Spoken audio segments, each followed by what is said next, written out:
Hi, I'm Brian Fee, director of Pixar's Cars 3 and one of the directors on the new series, Cars on the Road. Today I'd like to invite you on a journey through some of the sets from Cars 3. We'll take a look, we'll fly through, and we'll see if we can go back down memory lane, see if you can learn something you didn't already know.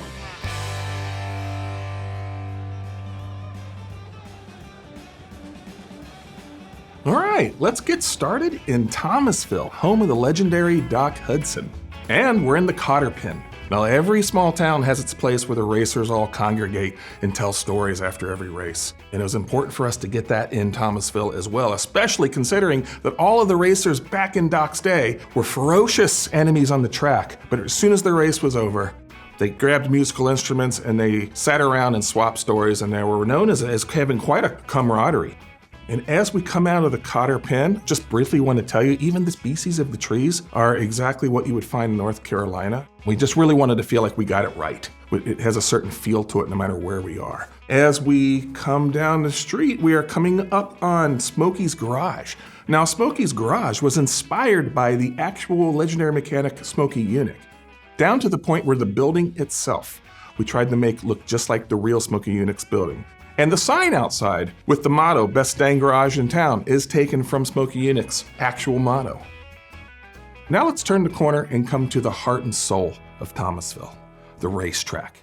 Now, nobody has raced here in an actual long time, so it's pretty dilapidated, it's falling apart, trees are growing up, grass is everywhere. This is part of stock cars history because there's so many ghost tracks throughout the country. We visited Okinichi, we visited North Wilkesboro. All these ghost tracks have one thing in common, which is you can hear and feel the spirit of what used to take place here. You can almost imagine the audience that were in the stands, decades ago. You can almost imagine the race cars going around the track. So now let's drive over to the Rusteze Racing Center. Now, one of the interesting things when we were designing the Rusteze Racing Center was how do we incorporate not only the idea that we're making a Cars film, we want everything to have automotive references, but we wanted to have racing references. So if you'll notice, we tried to make the outside look like a racetrack. The driveway that comes in and out is the racing track itself. The building looks like stands, and even the lake and the sculpture in the middle is a leaderboard. So we try to find all these things. Maybe you noticed it, maybe you didn't. But we try to do as much as we can to keep the motive alive. And now we go inside and you can see just how high tech this place is. Now, this is the exact opposite of what Thomasville was, right? I mean, this is the latest technology, and everything in here was inspired by stuff we actually saw at our research trips. We visited a lot of extremely high-end racing centers. We drew everything from reality. Wind tunnels. Every kind of racing involves wind tunnel technology to see how aerodynamic the car is going to be when it's going almost 200 miles an hour. I think the most important part of this facility is the simulator. One of the things we found was that simulators are an incredibly important part of racers' training. They can load any track they want, and they can get acquainted with all the turns and all the banks and what it's going to be like, what they're going to be up against. Familiarize themselves as much as possible, because a lot of these racers don't race on every track all the time. So it's like doing your homework, so to speak, for the upcoming race. And we definitely wanted to incorporate that. If McQueen is going to be doing the most high-tech training possible, we definitely wanted to make sure we get simulators in there.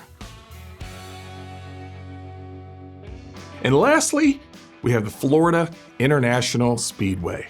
Now, one of the things we were trying to do when we decided even how to make this look was we just wanted it to feel like it was brand new, bigger than anything we've ever seen, more modern than anything we've ever seen, because the entire thing we're trying to say in this film is that the world has moved on and it is modernized, and McQueen is trying to find his new way, in a world that's moving past him.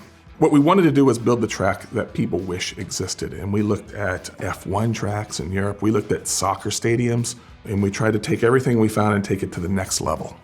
Now, back when stock car racing was getting started, the race at Daytona would take place on the beach. They would actually drive on an actual real road that they would block off. And then as the cars made the turn and come down the backside would actually be on the sand, on the beach itself. But we wanted the visual to be there. We wanted the history to be respected in that regard. So as you pull back, we actually also took a little bit of a cue from the waves themselves, and you can kind of see the shape of the stadium, how it fans around and comes down and buries itself into the sand.